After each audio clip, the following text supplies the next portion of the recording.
hidup seperti apa yang dilakonin atau yang dilakukan oleh Tuhan. Nah, kalau kita membaca dalam Markus pasal 10 ayat 45 dalam Alkitab bahasa Indonesia sehari-hari, ditulis demikian. Sebab anak manusia pun tidak datang untuk dilayani. Ia datang, perhatikan, untuk melayani dan untuk menyerahkan nyawanya untuk membebaskan banyak orang. Jadi dari ayat ini kita tahu bahwa Yesus itu hidupnya adalah hidup yang melayani dan menyerahkan nyawanya untuk apa? Untuk menjadi tebusan bagi banyak orang. Nah, panggilan yang sama seharusnya menjadi panggilan kita. Karena firman Tuhan tadi berkata, jika kita hidup di dalam Dia, maka kita pun wajib hidup seperti Tuhan. Nah, saudaraku yang dikasihi Tuhan, itu artinya apa? Bahwa setiap anak-anak Tuhan itu dipanggil Tuhan untuk melayani. Nah, seringkali kan kita itu berpikir pelayanan itu kan pendeta, penatua, ya, pokoknya yang tua-tua, si tua. Ya, kalau si muda mah, apalagi si anak, saudaraku, enggak. Saudara, pelayanan itu bagi kita semuanya. Bahkan Billy Graham itu pernah berkata bahwa pelayanan itu panggilan bukan hanya para pendeta, tetapi panggilan seluruh jemaat untuk bersama-sama melayani setiap orang di muka bumi ini. Saudaraku yang dikasihi Tuhan, jadi kita ini juga dipanggil hal yang sama. Memang bidangnya beda. Kalau seluruh jemaat misalnya jadi pendeta semua, saudara, ribut. Itulah sidang MPL Sinode GKMI. Kumpullah semua pendeta-pendeta dari seluruh itu. Ya, karena pada pintar ngomong, saudaraku, ya tak? Persidangan-persidangan seringkali berlangsung sampai dini hari. Tapi kemarin ketika di Semarang saya bilang nggak boleh sampai dini hari. Tetap ditetapkan jam 10 selesai. Selesai tidak selesai harus selesai.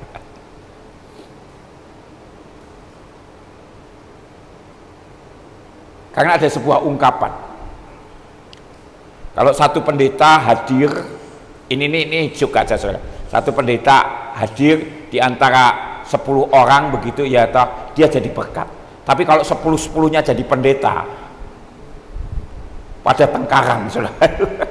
Oh, apalagi kalau secara soal doktrin dan sebagainya. Oke, yang penting begini, panggilan kita masing-masing bisa berbeda, tetapi satu hal yang perlu kita ingat bersama, bahwa semuanya menuju kepada apa? Kemuliaan Tuhan. Bahkan firman Tuhan berkata apa? Apapun yang kamu lakukan, bahkan makan dan minum pun harus dilakukan untuk kemuliaan Tuhan. Bahkan saya mau jujur katakan, kalau seorang pendeta bahkan nyampaikan khotbah tetapi tidak untuk kemuliaan Tuhan, tetapi untuk dirinya sendiri, itu tidak layak di hadapan Tuhan, sekalipun dia khotbah. Tapi kalau kita itu dengan segala keberadaan kita itu melayani. Hari ini banyak orang, wah enak ya jadi Pak Giarto, bisa mengembalakan, bisa menumbuh kembangkan sekian jemaat. Tuhan izinkan saya keliling hampir 27 negara. Saya khotbah di berbagai kota dan pedalaman di Indonesia. Nanti sepulang dari sini tanggal 22 saya hanya istirahat beberapa hari, saya ke Kalimantan lagi. Saya ada KKR di sana, mengunjungi cabang-cabang saya. Enak ya, Saudara, orang sekarang hanya sekedar lihat ya. Tapi tahukah saudara, pelayanan saya pertama itu apa? Waktu saya remaja, saya masih kecil. Saya masih ingat waktu itu saya SMP kelas 1. Di GKMI Kudus itu kan memang ada kebaktian remaja. Nah, itu pukul 8. Jadi GKMI Kudus itu waktu itu punya 3 kali kebaktian. Pukul 6, pukul 9, dan pukul setengah 5. Itu kebaktian umumnya. Nah, antara 6 dan 9 mereka biasanya selesai kebaktian umum pertama itu sekitar jam 7:15. Nah, kita remaja pakai ibadah jam setengah 8. Zaman itu belum ada LCD, modelnya kan buku, saudara. Nah, pada waktu itu saya masih ingat, selesai ibadah, buku-buku itu hanya dibiarkan saja, buku nyanyian itu.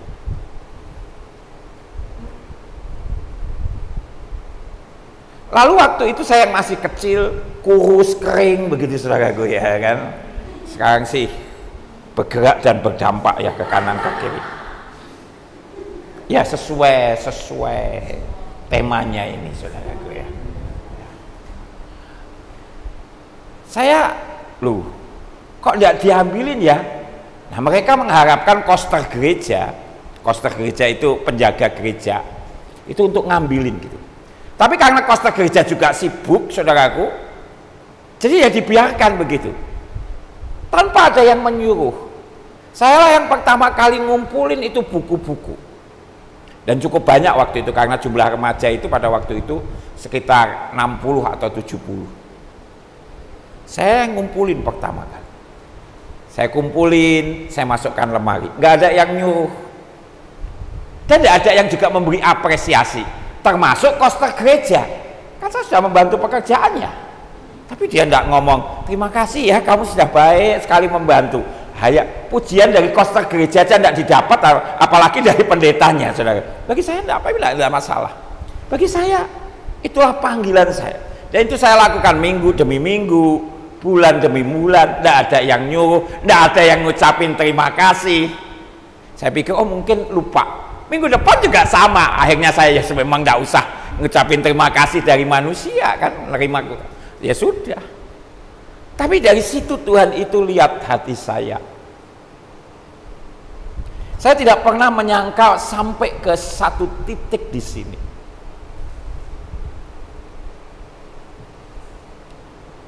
Hati saya hanya sekedar, oh Tuhan aku mau melayani dengan apa yang ada. Aku khotbah ya tidak bisa, saudaraku. Tapi dari situ, saudaraku, Tuhan mempercayakan saya jadi ketua komisi remaja pada waktu itu. Dan Tuhan juga luar biasa, dari 60-70 remaja GKMI Kudus waktu itu saya 2 kali periode pegang, sampai 200 orang, saudaraku. Kita kunjungan walaupun naik sepeda, saudaraku. Tapi bagi saya itu sebuah sukacita ya. Saya ajak teman-teman yang lain, kalau jauh, yuk kita pelayanan, tapi pinjam sepeda motormu ya, saya gonceng saja, saya tidak bisa ya, karena saya tidak punya juga. Tapi saudaraku yang dikasih Tuhan, mulai dari situ.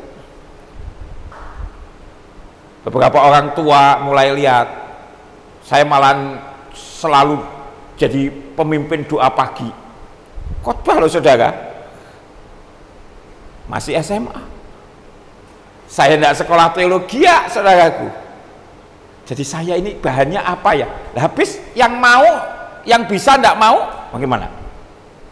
Tuhan katakan apa? Kalau kamu tidak mau muji Tuhan, aku itu bisa pakai ini batu-batu itu untuk membuka mulutnya. Kalau kita yang diberi dan kita tidak mau, Tuhan itu bisa pakai orang yang paling bodoh sekalipun. Jadi jangan merasa sombong kita. Dan itulah yang terjadi. Kadang-kadang saya ngambil apa ya? Loh itu harus minimal 3 atau 4 saudaraku. Di rayon 1, di rayon 2 saudara.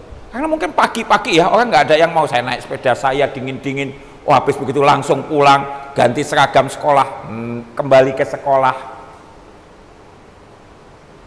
Tapi percaya, ketika kita melakukan pelayanan dengan penuh kesungguhan, walaupun itu mungkin kecil di mata, apa sih artinya ngumpulin buku? Gak ada artinya sih. Tetapi ketika engkau lakukan, walaupun itu kecil, tapi untuk Tuhan. Firman Tuhan berkata apa?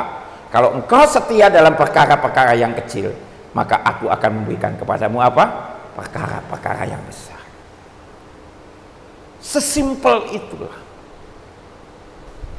Ya. Dan saya tidak pernah menyesali itu. Tuhan beri kesempatan saya untuk khotbah di gereja-gereja besar, 10.000, 20.000, di dalam negeri, di luar negeri.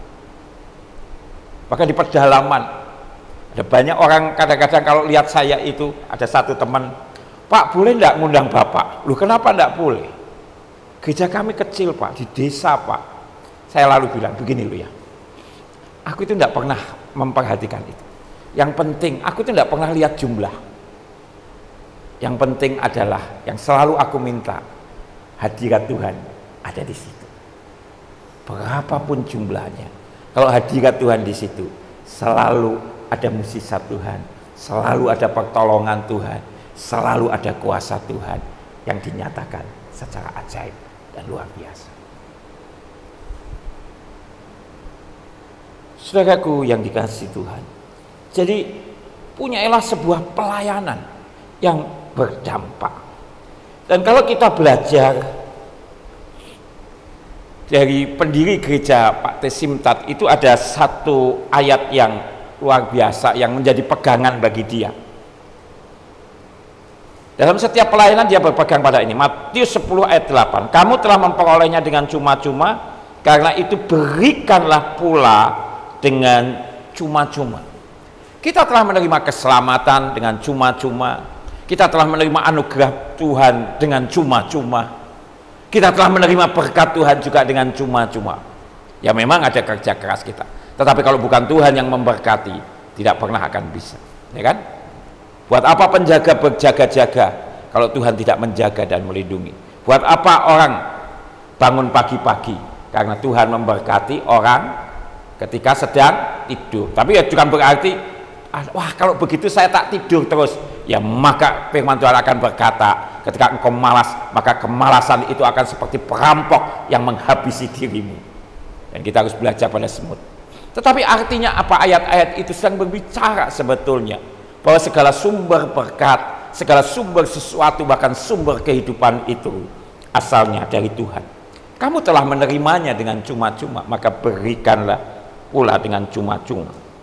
Oleh karena itu saudaraku, menarik kalau Anda baca buku sejarah GKMI, Pak T. Simtat itu satu kali saudaraku membeli, ada orang jual burung gitu ya, burung merpati begitu ya, dan lalu dia tanya sama orang, ini semua dijual? Betul Pak, betul Tuan. Kalau zaman dulu kan begitu kan, orang kaya ini zaman feodal kan. Betul Tuan. Oke, berapa jumlahnya? Sekian. Oke, saya beli semua. Waduh, wah penjual burung ini seneng gitu ya toh. Dia sudah jadi beli begitu. Lalu Pak T. Simtat bilang, sekarang buka itu kandangnya, ya, buka pintunya. Loh, Tuan kok? Lah Tuan beli buat apa kalau ini kan nanti lepas semua? Ya memang, aku mau melepaskan semuanya. Karena apa? Karena seperti aku telah dibebaskan dari dosa dan hukum dosa, maka aku juga pengen burung-burung itu bebas. Jadi dia beli burung itu untuk apa? Dibuka pintu kandangnya dan dilepaskan semuanya. Itu adalah sebuah simbol di mana dia telah menerima dengan cuma-cuma, maka dia memberikan pula dengan cuma-cuma.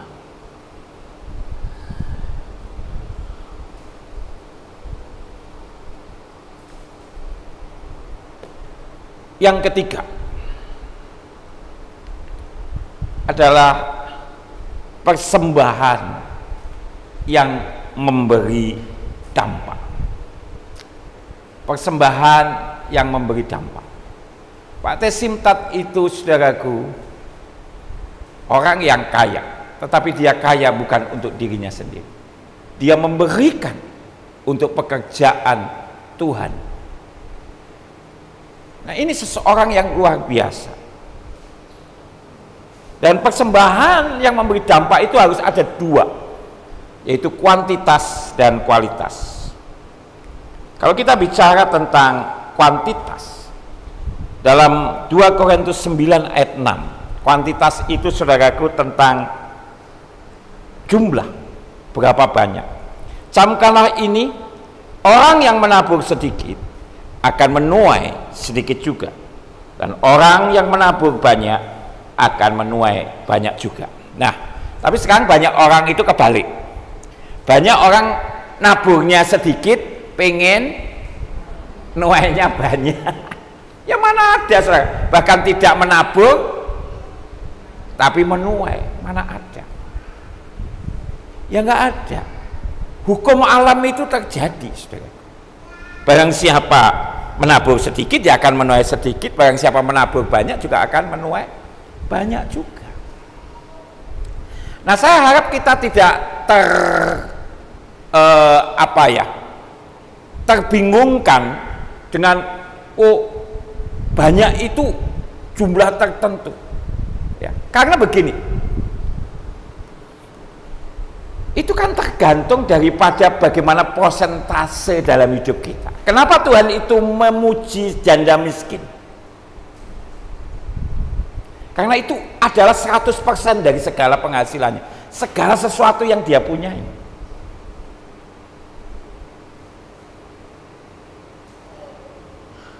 Nah, tentunya begini, lalu timbul, lah Pak, apa saya harus memberikan semua penghasilan saya untuk Tuhan? Ya enggak, nanti Anda akan jadi orang Farisi yang ditegur Tuhan. Ya toh, kamu melakukan itu tetapi orang tuamu tidak engkau pelihara. Ya bukan itu. Kita tahu, saudaraku, ada bagian-bagiannya Tuhan dan ada bagian-bagiannya kita. Nah, oleh karena itu yang kedua penting. Bukan hanya secara kuantitas, tetapi apa yang namanya kualitas.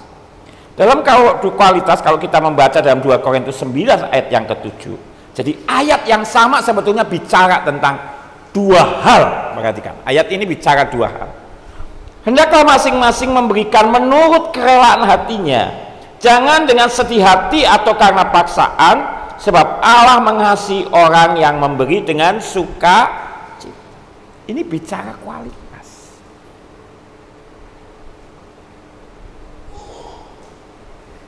Jadi percuma juga kalau kita itu memberi dengan sistem seperti orang mancing. Aku ini ngasih Tuhan sekian ya, nanti Tuhan balas lagi gitu ya, berkali lipat begitu. Ada yang 10, 30, 60 begitu ya. Ini sudah salah konsepnya. Mana ada bank ngasihin bunga sekian, bunga bank aja setahun cuma 2%, Anda minta 30 kali, ya ada yang 100 kali lagi. Kok enak, ya. Bukan itu sih sebetulnya. Tetapi yang penting begini, kan ini kan sekarang ini kan ada orang yang persembahan persepuluhan tidak perlu, ada yang bilang begitu. Tapi bagi saya persepuluhan itu adalah sebuah standar minimal sebetulnya, karena sebetulnya kita harus memberikan seluruh kehidupan kita untuk Tuhan. Tetapi juga harus dibarengi, ya toh, dengan kualitas hati yang mengasihi. Cuma kan masalahnya begini, lah Pak, saya relanya itu cuma 1000 gitu loh, seperti lagu zaman dulu yang di GKMI juga sering dinyanyikan. Itu kan lagu untuk anak-anak sekolah minggu. Lagunya bunyinya kan begini, persembahan kami sedikit sekali, sudah sedikit sekali lagi. sudah ngasih persembahan sedikit, saudara, sedikit sekali.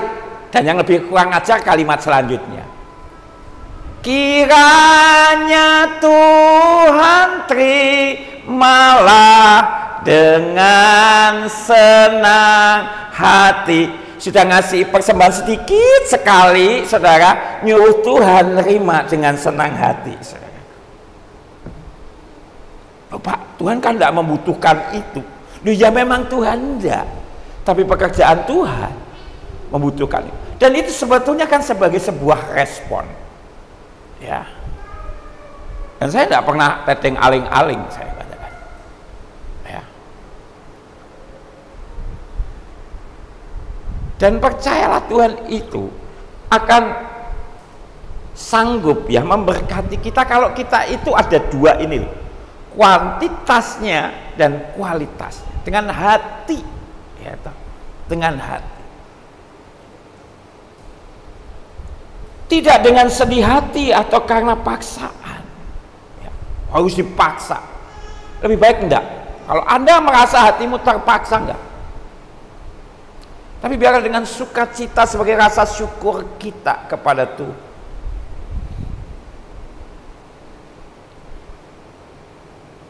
Kalau Anda melihat ya, persembahan janda miskin itu kan 2 peser itu kan kisahnya. 2 peser. Jumlah yang sangat-sangat kecil. Tapi dia telah memberikan kuantitasnya, jumlah yang paling baik yang dia bisa lakukan. Tapi juga dengan hati yang penuh mengasihi.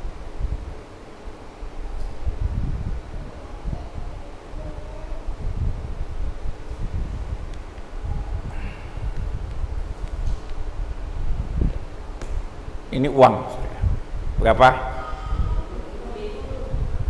20.000 kali 2 40.000. Dan kalau kita lihat uang kita hijau, karena memang uangnya warnanya hijau.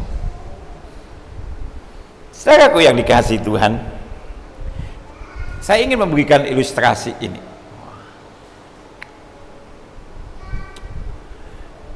Di gereja kami itu kan memang kita punya kerinduan ya, karena di sepanjang ibadah, sepanjang hari sampai dengan minggu demi minggu gereja kita itu kan penuh. Jadi dari pagi uang bawah itu, saudara, kita punya sekolah TK sama seperti di sini, KBTK. Itu akreditasinya A. Kita juga menjadi sekolah penggerak. Kemarin kepala sekolah kita juga menjadi juara kepala sekolah, dan sekolah kita tidak kalah dengan sekolah-sekolah yang mahal. Sekolah kita bayarannya murah, karena memang saya katakan aku bangun sekolah bukan untuk cari duit. Aku bangun sekolah untuk semua orang bisa menerima pendidikan yang baik, fasilitas yang baik, tapi harganya murah.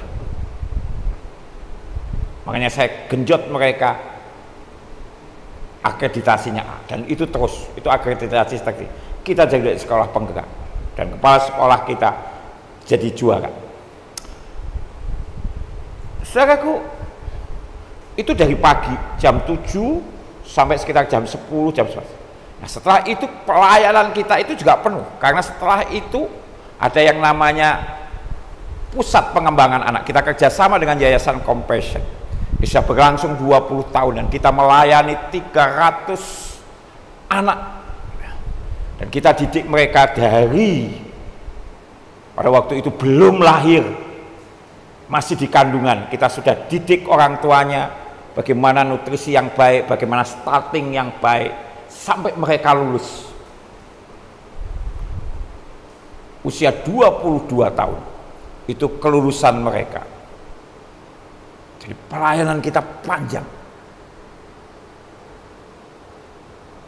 Rata-rata keluar masuk 300-an.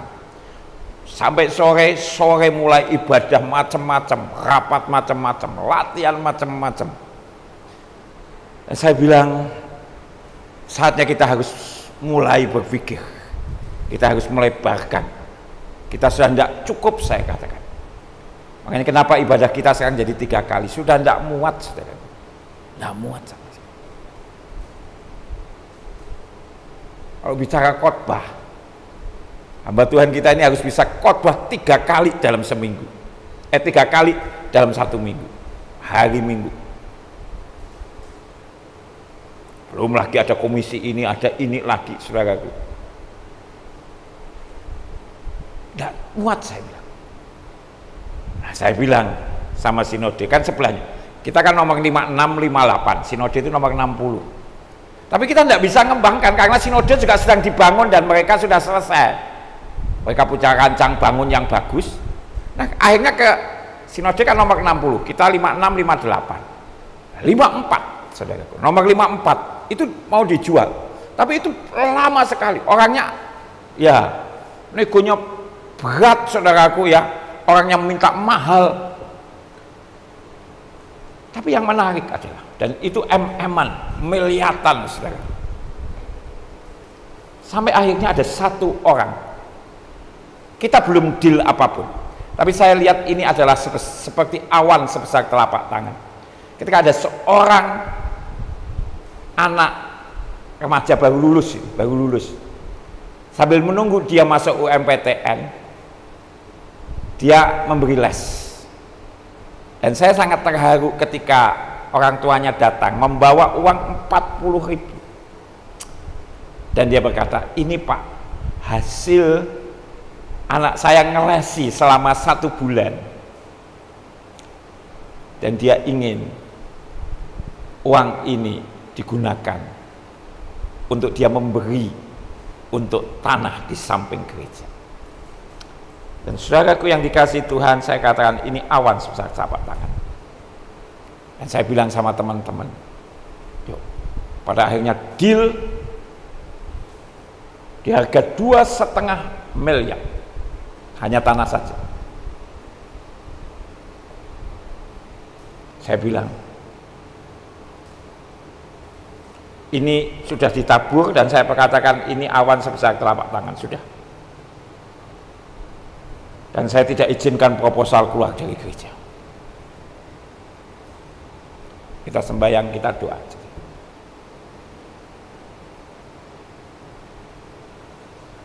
Dan dalam jangka waktu di tengah-tengah COVID, saudaraku, nggak ngerti caranya bagaimana, itu bisa tertutup sampai hari ini, sampai masih bisa kita untuk persiapan-persiapan yang lain. Saya katakan, ya kalau bersama dengan Tuhan, percaya. Anak-anak itu juga akhirnya diberkati masuk sebuah perguruan tinggi negeri yang sangat-sangat prestisius di Indonesia. Selalu saya lihat, ya, ketika kita memberi dengan penuh sukacita, tidak dengan kehutuan, tapi dengan penuh kasih. Dan saya percaya pengalaman saudara membangun gereja, membeli tanah ini juga punya pengalaman yang sama. Karena firman Tuhan berkata, carilah dahulu kerajaan Allah dan kebenarannya, maka semuanya akan ditambahkan kepadamu. Bukan seberapa besar, tapi seberapa kita penuh dengan kasih Tuhan. Dan saya percaya ketika orang yang mengasihi, maka dia akan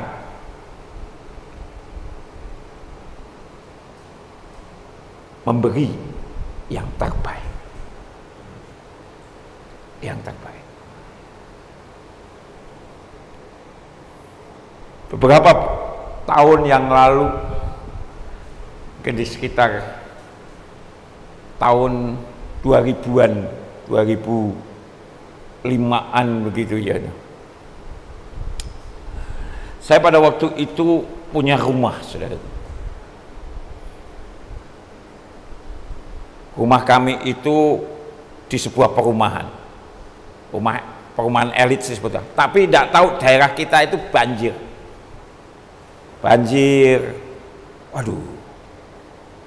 Jadi waktu saya mengantar istri Bulani ke Jakarta untuk wisuda MBA, itu saudaraku, rumah itu sudah penuh dengan lumpur, ijazah saya kena, buku-buku saya kena, padahal kita baru pengantin baru. Habis semuanya. Sehingga ijazah S1 saya itu kan tinggal bercak-bercak kuning begitu, saudara. Akhirnya kita pindah di blok lain, di perumahan yang sama, banjir lagi. Waduh, kok ya dikejar banjir terus begini, saya pikir. Sampai akhirnya kita putuskan, oke, kita akan beli rumah di atas bukit. Kalau di bukit pun banjir, maka seluruh kota Semarang akan banjir. Jadi kota Semarang itu kontur kotanya itu tepi pantai, daerah bawah dan daerah atas itu berbukit-bukit, ya, konturnya seperti begitu. Nah, saya bilang sama istri saya, kita cari. Saya temu satu tanah, ada rumahnya jelek begitu, ya sudah tidak bisa dipakai sih. Bagus, dia di atas bukit, dia bisa lihat seluruh kota Semarang, dia bisa lihat pantai, dia bisa lihat, saudaraku, kalau pesawat mendarat, dia bisa lihat kapal-kapal tanker, dan di atas bukit. Saya bilang sama istri saya, ini ideal sekali. Oke, kita coba lihat tabungan kita. Akhirnya sudah kita sudah tidak punya uang lagi, sampai orangnya, Pak, mau ditambahin lagi. Saya bilang, kalau mau ya itu, kalau tidak mau ya sudah, kita tidak punya duit lagi. Saya bilang, itu sudah habis-habisan. Ya, akhirnya orangnya karena butuh uang setuju, oke. Nah, menariknya, kita mulai usah bangun. Saya minta kepada jemaat saya yang arsitek, coba ada digambar. Saya bilang, Pak Ki mau apa? Saya bilang, tingkat 3. Sudah di atas tingkat 3, saudaraku. Saya pikir, wah, saya bisa berdoa. Saya bilang, ada satu ruangan gede begitu untuk saya bisa doakan kota Semarang dari atas supaya hadirat Tuhan turun. Wah, itu. Dan jangan lupa, saya bilang, anak-anak saya waktu itu masih kecil, saya bilang, sering saya tinggal. Coba bisa enggak dibikin kolam renang? Jadi nanti tepiannya seperti di Marina Bay itu, ya saudara. Jadi seperti lihat itu, dibikin aja ya, walaupun ukurannya mungkin hanya 2x3 gitu ya, asal enggak 1x2 enggak bisa, saudara. Ya Pak, mulai itu.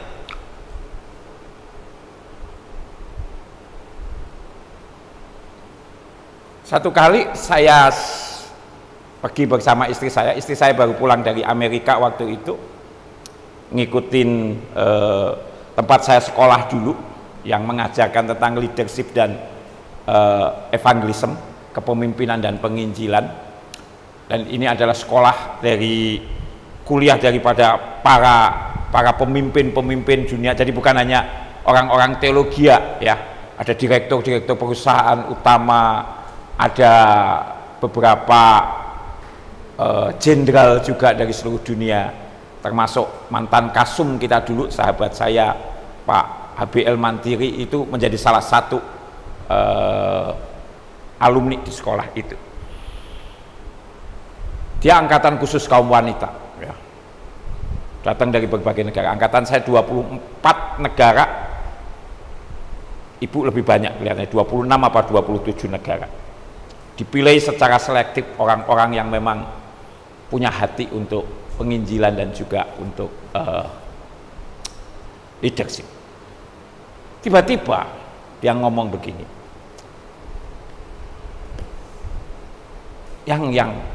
manggilnya kan bagus, saudara, ya tah, manggil suami istri itu yang gitu, jangan dut gitu kan, tidak enak, saudara ya. Nah, atau panggilan lain kan beb.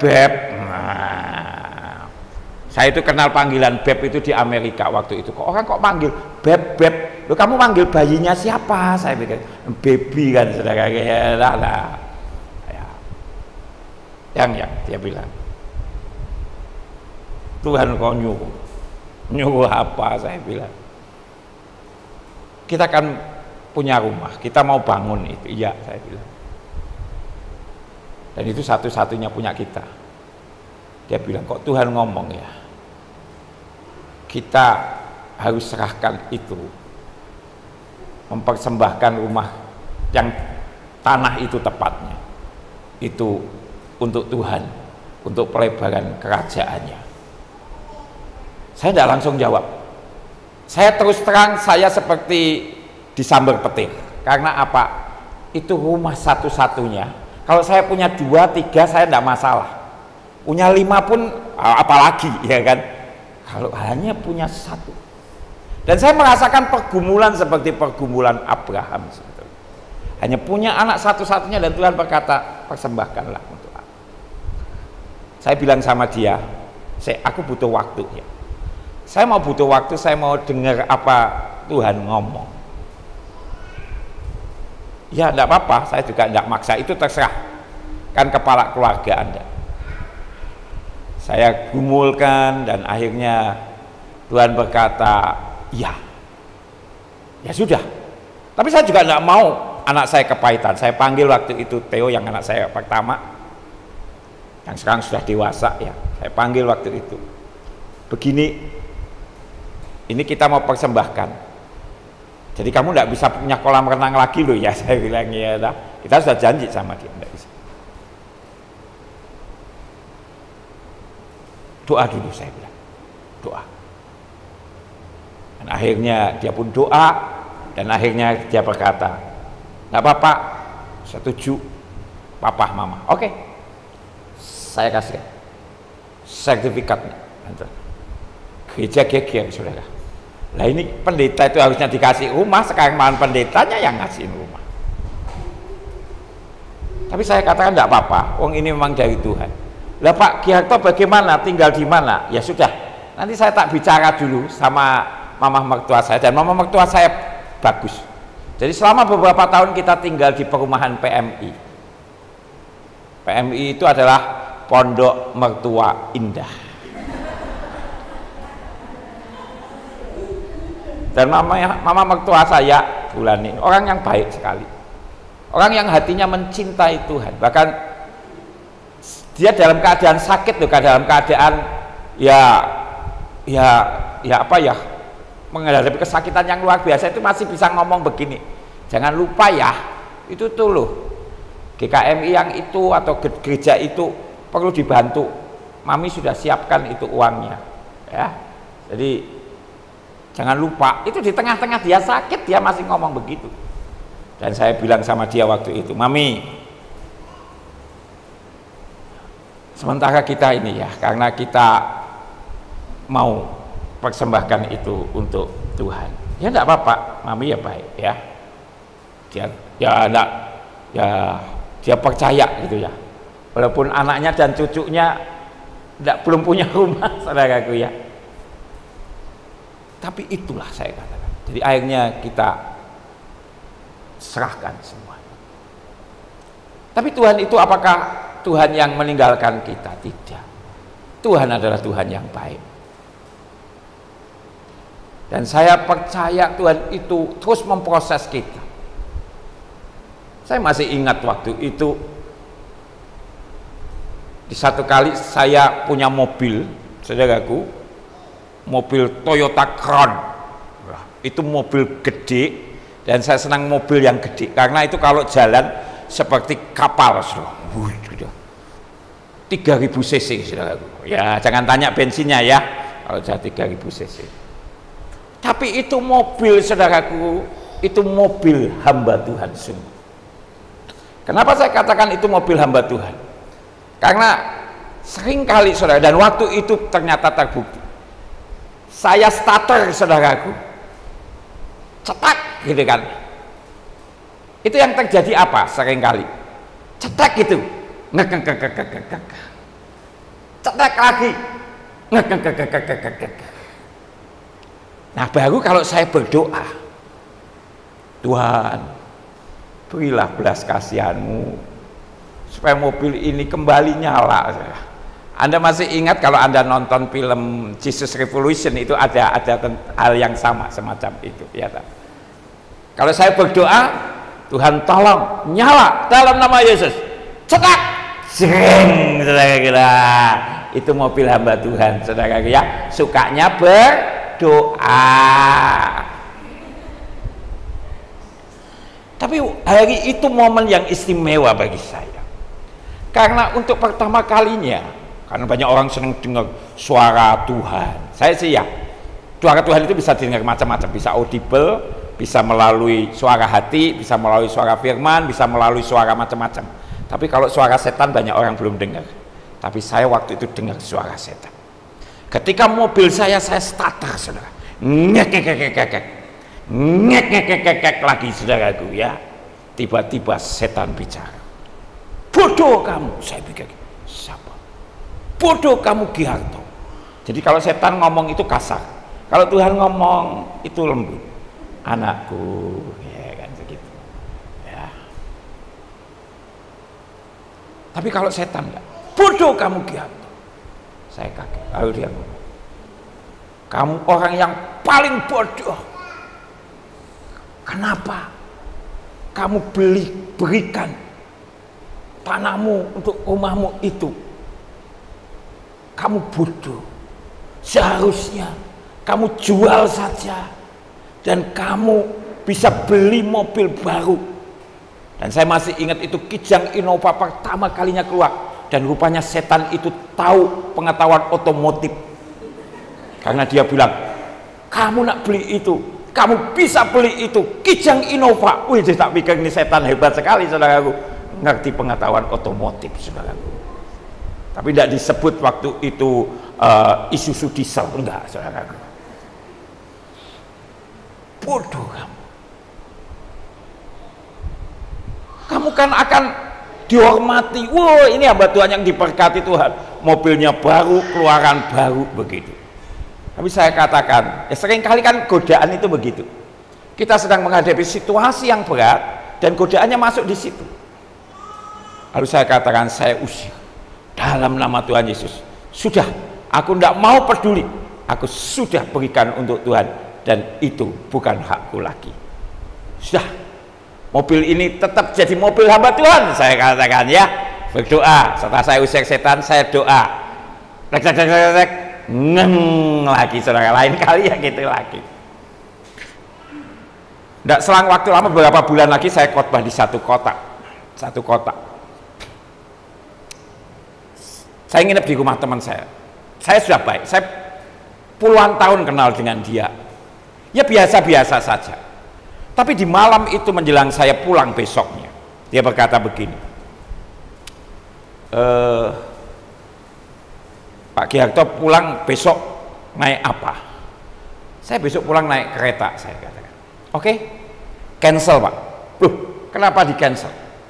Nggak, pokoknya cancel dulu. Lalu Bapak seneng mobil apa?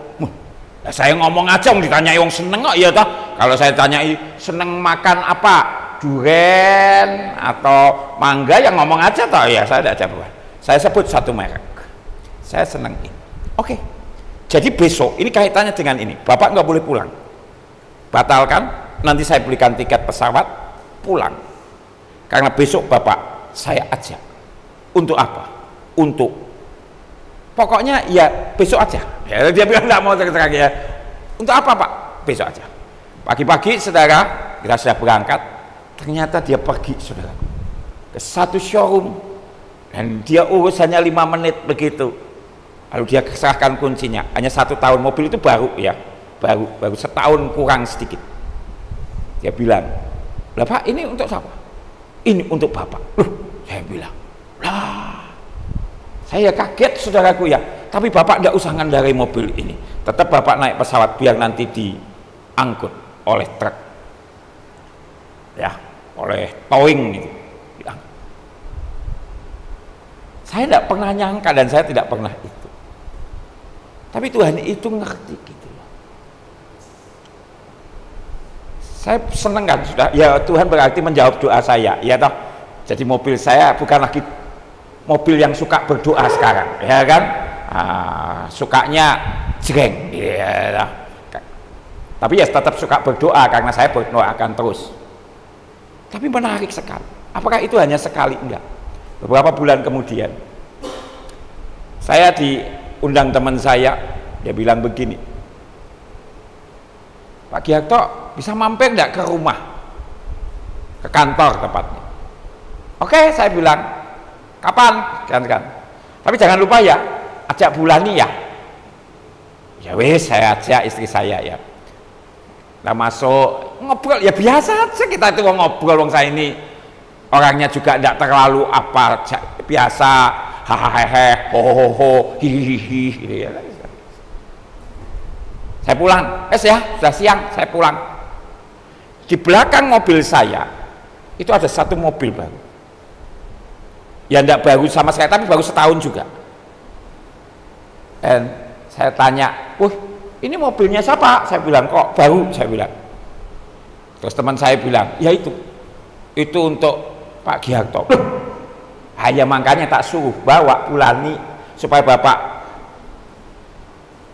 megang mobil yang baru, Bulaninya pulang iringin. Jadi saya datang satu mobil, saya pulang bawa dua mobil.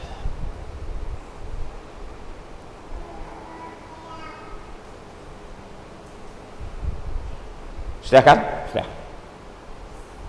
Beberapa waktu kemudian datang di kantor saya suami istri. Pak Ki, kami sudah doa. Doa apa? Saya bilang. Kami sudah sepakat, Pak. Kami suami istri ini ada berkat.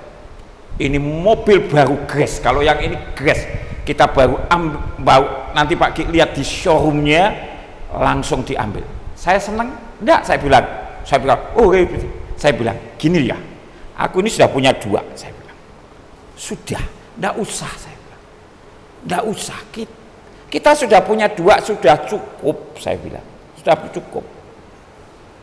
Kita juga enggak pengen bikin rental, Grab, gitu, enggak.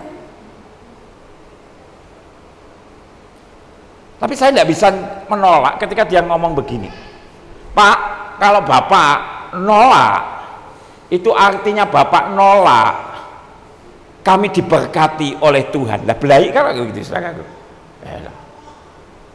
Lah wong dia, kalau saya nolak mobil itu, dia berkata artinya Bapak menolak Tuhan memberkati kami. Ya sudah, saudaraku, ya dah. Jadi, tapi artinya begini. Dan itu bukan hanya berlangsung itu. Mungkin saudara gini ya, waduh, ya seneng ya Pak ya, kalau begitu Bapak bisa bikin rental itu ya Pak ya. No. Saya ingin cerita ini bukan pada mobilnya, saya mau katakan itu. Karena harta itu bisa sudah berlalu, ya kan. Tetapi yang saya ingin katakan apa? Adalah ketika kita memberi untuk Tuhan, tidak usah mikir kamu akan diberi atau apa. Percayalah, kalau engkau memberi seperti apa yang Tuhan mau, Tuhan itu akan menggantinya dengan yang lebih baik, yang lebih baik, yang lebih baik. Termasuk apa? Kesehatan, sukacita, damai sejahtera. Bukan hanya secara materi. Buat apa Anda punya harta, tapi Anda keluar masuk? Saya kemarin sebulan atau 3 bulan yang lalu, saya baru doain orang. Itu mau dibawa ke Singapura dari Semarang. Itu untuk biaya tiket pesawatnya berapa? 350 juta untuk terbang, saudaraku. Hanya untuk terbangnya saja dari Semarang sampai Singapura. Sakit. Jadi apapun, saudara, saya mau katakan, kalau engkau sehat, beri untuk kemuliaan Tuhan. Saya itu bersyukur dan tetap kasih kesehatan sehingga saya bisa doain orang-orang. Kalau KKR itu, saudaraku, saya pernah doain orang, itu orang sakit berapa? 1.500, 600 orang maju, 600 orang satu-satu saya doain. Itu makan waktu hampir 2 jam. Anda bisa bayangkan di tengah-tengah segala kelelahan dan sakitnya macam-macam, yang lumpuh jalan, yang bisu bicara, dan itu kan bukan sekedar kita doain, tapi ada roh Tuhan yang terus bekerja, dan itu sesuatu yang nggak mudah, sesuatu yang melelahkan. Tapi percayalah, saya percaya persis, kalau Tuhan sudah memberi dengan cuma-cuma, berikan pula dengan cuma-cuma. Jadi saya berdoa ingin menutup ini, bahwa jangan lihat materinya, ya, Tuhan bisa melakukan jauh lebih besar dan lebih banyak lagi. Berikan hatimu. Saya ingat seorang jemaat saya, suaminya tiba-tiba dipanggil Tuhan. Dia masih punya 2 anak yang masih kecil pada waktu itu. Dia tidak tahu lagi harus berbuat apa, dia harus berjuang. Tapi dia tetap memberikan hatinya untuk Tuhan. Dan hari ini saya melihat 2 anaknya sekolah di universitas terkemuka di Indonesia. Dua-duanya berhasil, dan kemarin mereka datang, yang satu sudah punya mobil dan mereka belajar nyetir. Saya senang banget. Saya lihat Tuhan itu luar biasa. Saudaraku yang dikasih Tuhan, yuk belajar untuk kita boleh bergerak dan berdampak bersama-sama. Dan biarlah nama Tuhan ditinggikan dan dimuliakan. Amin. Baik, kalau ada pertanyaan silahkan.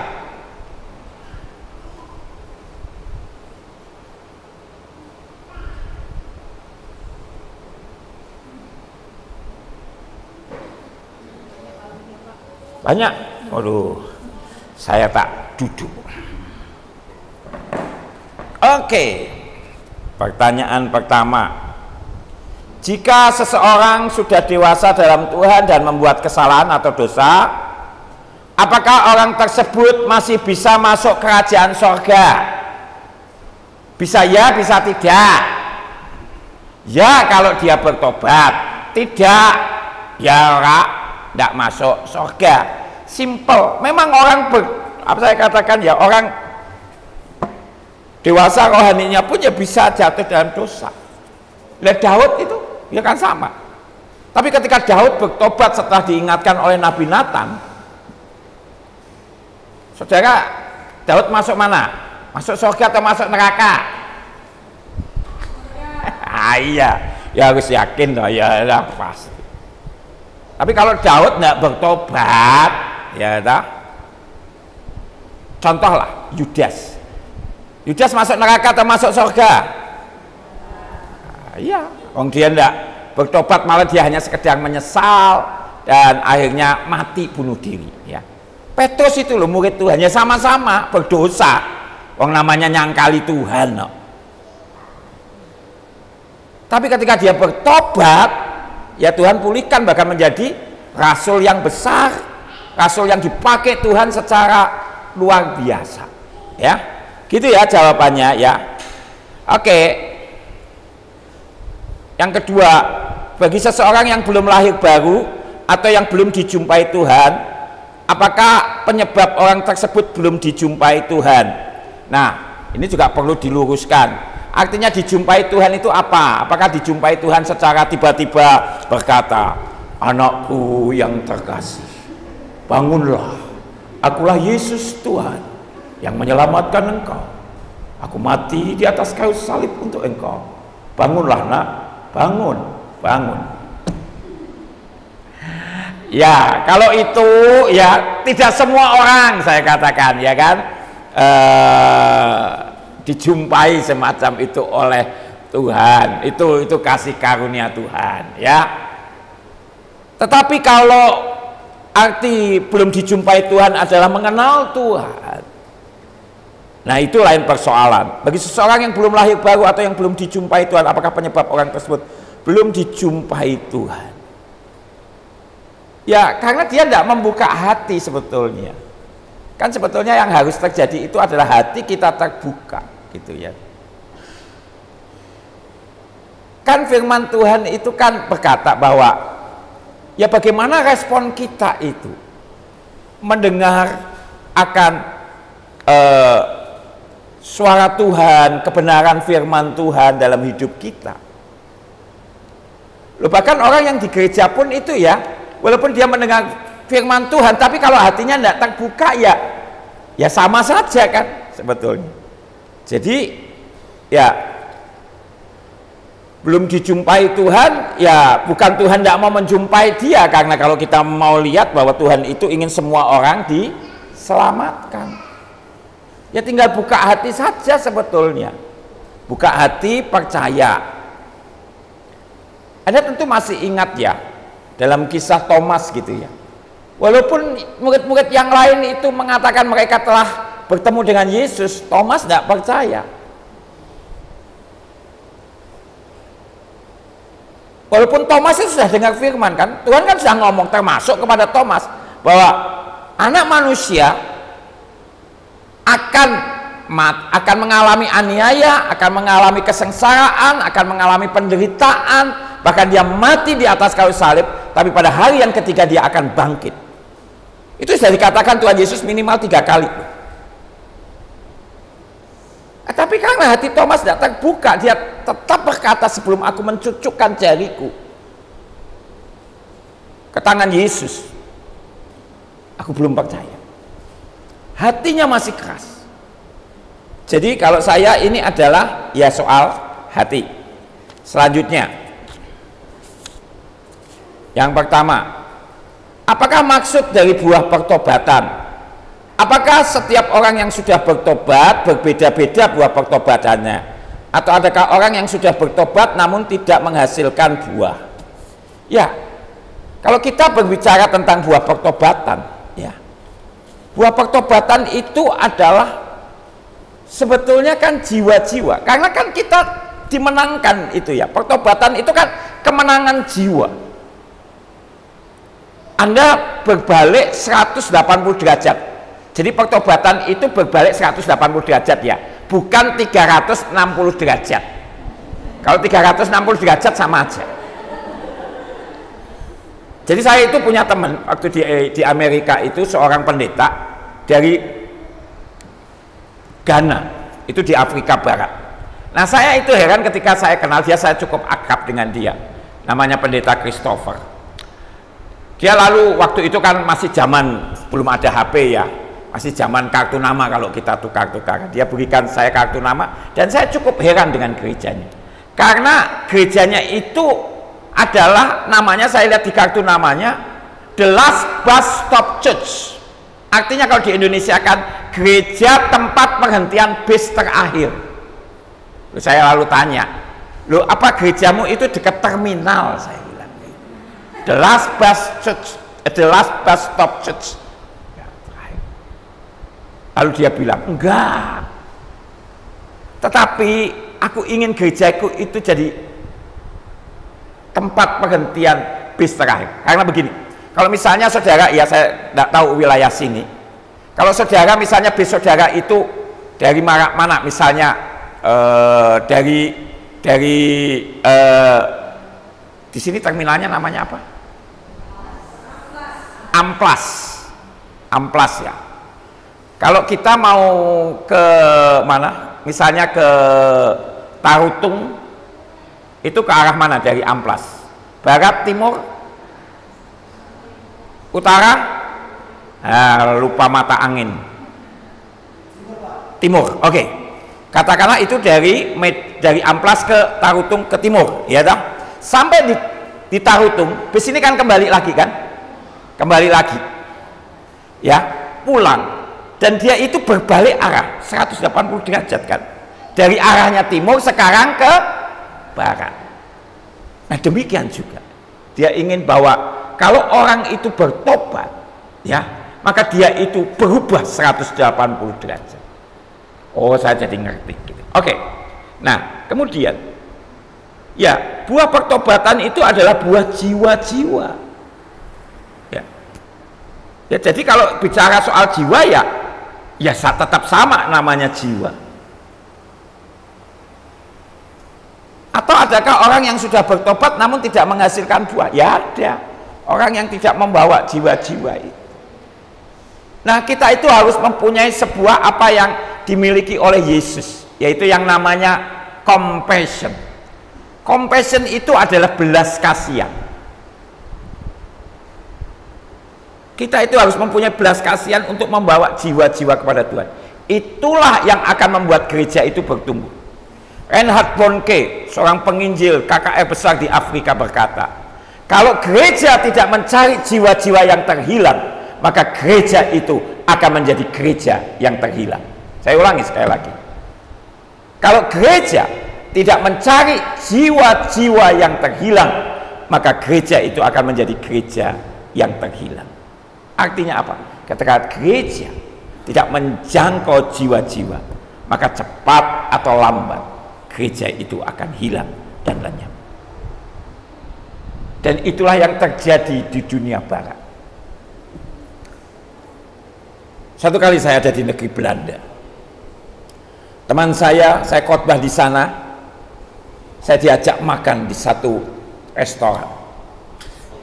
Dan di restoran itu ada satu bangunan yang begitu megah dan besar. Dan teman saya berkata, Pak Giarto tahu enggak? Ini apa? Aku nggak ngerti. Tapi yang aku tahu dari luar, ini gereja, ini tempat yang begitu besar. Ini gereja kelihatannya kalau lihat bentuknya. Tapi Pak tahu enggak? Ini sekarang tidak lagi jadi gereja. Ini tempat pameran, tempat fashion, bahkan tempat seminar New Age Movement. Ngeri kan? Karena sudah tidak ada orangnya lagi. Karena mereka tidak mencari yang terhilang. Di Australia saya khotbah di satu gereja barat. Pendetanya, lalu ketika saya omong-omong dengan dia setelah saya ibadah, pastor, saya bilang, gerejamu jemaatnya tidak banyak sih, 30 ya ini. Ya, gereja saya ini 30 jemaatnya. Cuma ini masih lumayan. Ada teman saya punya gereja, jumlah jemaatnya 10, dan orang yang paling muda usianya 70 tahun. Anda bisa bayangkan, setahun kemudian gereja itu tutup. 70 tahun. Kalau Anda ke kota Sydney di Australia, kota yang paling ramai, maka saudara akan tahu ada satu gereja gede di sana. Di downtown itu di kotanya begitu. Itu hal yang sama juga terjadi. Saya di sana, saya lihat itu ya. Pintunya memang dibuka, parkirannya banyak mobil, tapi gerejanya ditutup. Nah itu mobilnya siapa? Itu mobilnya turis, itu mobilnya orang-orang yang ke downtown. Dan gereja itu menggunakan tempat parkirannya untuk membayar pajak, kalau di sini PBB dan sebagainya. Tapi gerejanya sendiri nggak ada kebaktian. Karena saya lihat gereja itu sudah digembok dan gemboknya karaten. Artinya sudah sekian lama tidak dipakai. Menyedihkan kan? Kita di sini, saya kadang-kadang itu ironis begitu. Saya bilang sama teman-teman di sana, kalian itu sudah punya gereja yang bagus begini ratusan tahun,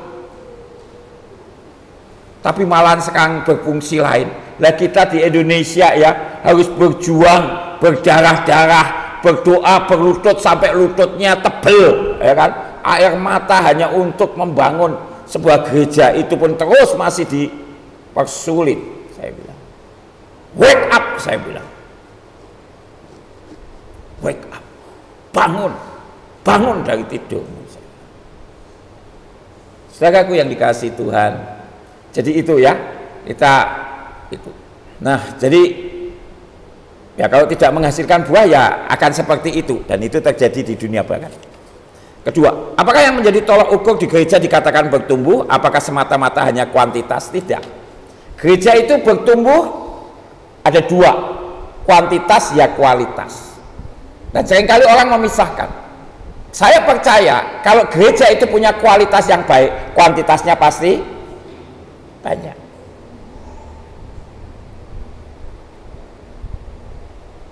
Jadi orang kan hanya begini, wah ya penting kualitasnya. Tidak mungkin saya katakan. Kualitas yang baik akan menghasilkan kuantitas yang baik. Yang banyak pasti.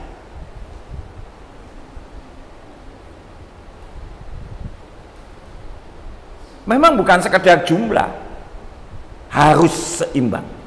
Ya. Kemudian yang ketiga, dalam hal menanggalkan dan mengenakan manusia baru tentunya, siapakah yang berperan melakukannya? Adakah peran manusia dalam menanggalkan manusia lama dan mengenakan manusia baru? Sebetulnya kemarin sudah saya bahas hal ini adalah bahwa ya tergantung manusianya. apakah kita mau bertobat atau tidak. Tuhan kan sudah buka jalan. Tuhan sudah katakan, aku ingin semua orang diselamatkan. Tapi kan tergantung kita, apakah kita mau merespon itu atau tidak. Apakah kita sungguh-sungguh mau menanggalkan manusia lama dan mengenakan manusia baru. 4. Ketika kita ingin bertanya kepada Tuhan, bagaimana caranya kita menerima jawaban dari Tuhan? Apakah dari firman-Nya atau ada cara lain yang Tuhan gunakan untuk menjawab pertanyaan kita? Ya, saya katakan ada beberapa hal tadi. Saya tidak menutup kemungkinan bahwa Tuhan bisa berbicara secara langsung. Tetapi kalau Anda nunggu itu, ya belum tentu Tuhan juga mau berbicara secara audible kepada Anda. Tetapi yang bisa kita lakukan adalah bahwa kita bisa membaca firman, tapi juga kita bisa men-sharingkan itu, dan Tuhan bisa memakai akan orang-orang yang dewasa rohaninya, Bapak Ibu gembala kita, para pemimpin rohani kita yang betul-betul, ya kan, yang hidupnya sudah terbukti. Kita juga jangan cerita sama sembarang orang, karena pengalaman itu menunjukkan begini ya. Satu kali ya, ini satu kisah.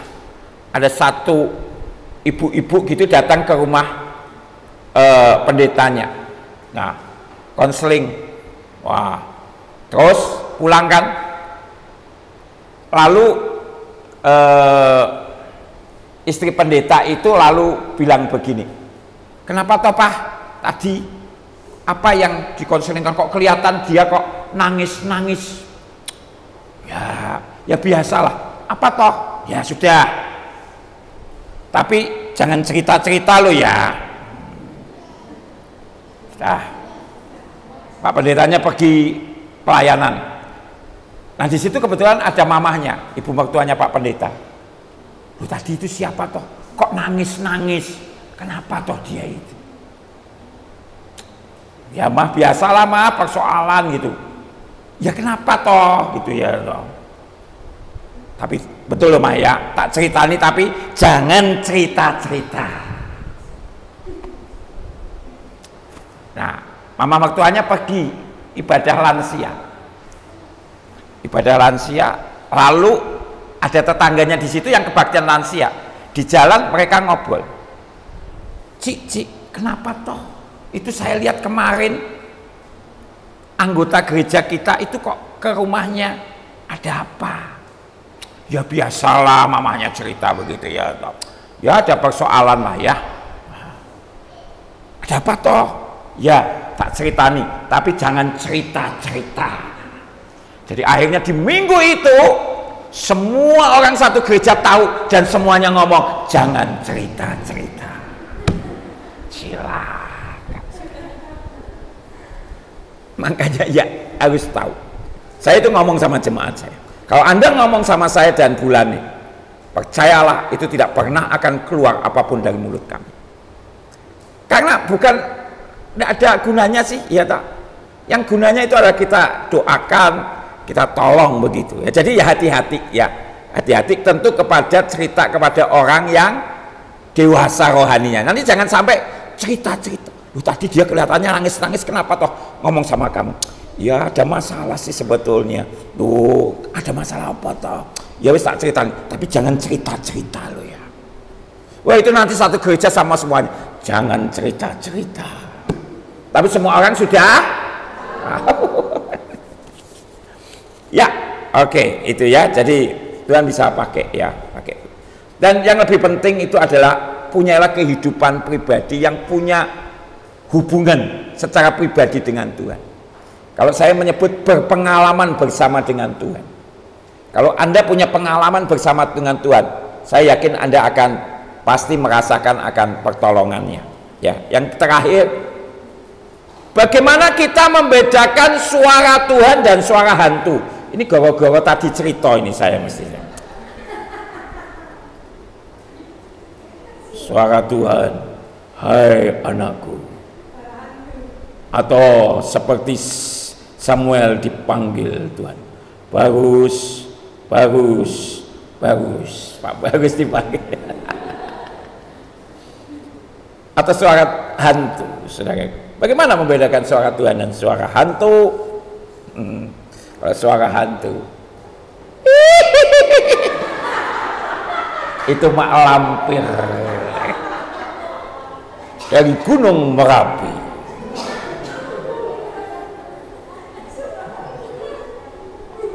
Loh, Pak Giyanto pemerannya ya. Enggak. Tapi pendeta itu memang ya harus macam-macam ya kadang-kadang saya itu ya.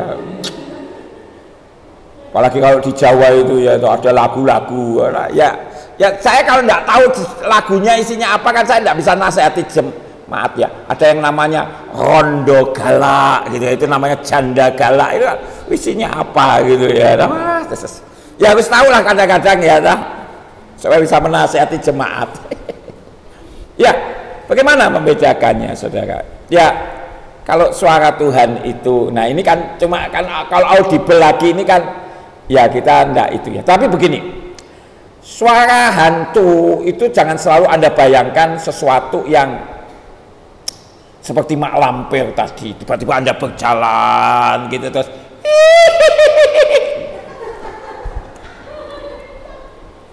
itu kan nakut-nakuti anak gitu. Anda tidak usah takut sama iblis ya dah, orang iblis sudah ditaklukkan, setan sudah ditaklukkan ya, jangan takut silakan ya.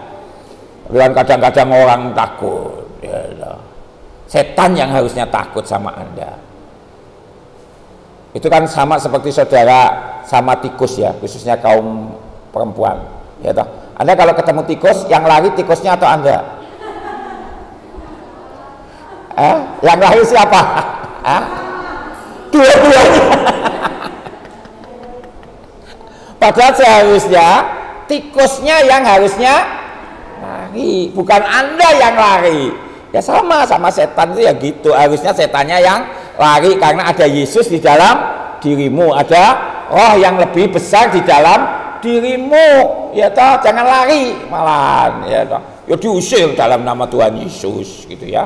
Nah oke, bagaimana? Karena suara iblis itu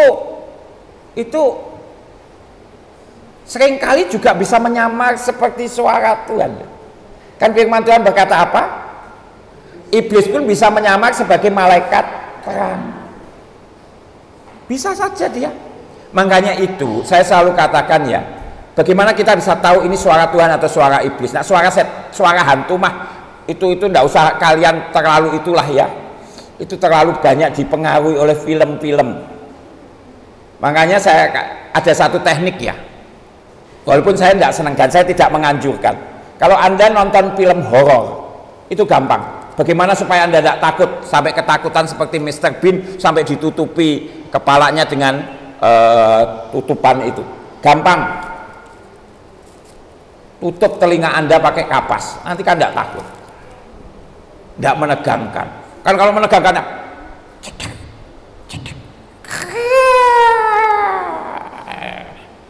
Anda aja yang deg-degan ya, buat tutup gitu, alah ngapain itu. Tapi yang penting bukan itu, karena itu tuh mah gampang itu ya tak. Tapi ketika iblis itu bisa menyamar menjadi malaikat terang, itu yang bahaya, yang menggodai kita gitu loh.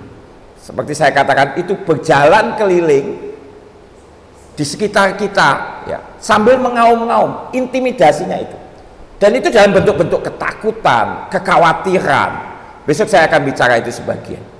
Dan itu mengintimidasi kita, membuat kita takut untuk ikut Tuhan, membuat kita takut menghadapi situasi-situasi kehidupan ini, sehingga akhirnya kita tidak menjadi orang yang lebih daripada pemenang, tetapi justru kita menjadi orang-orang yang kalah, loser.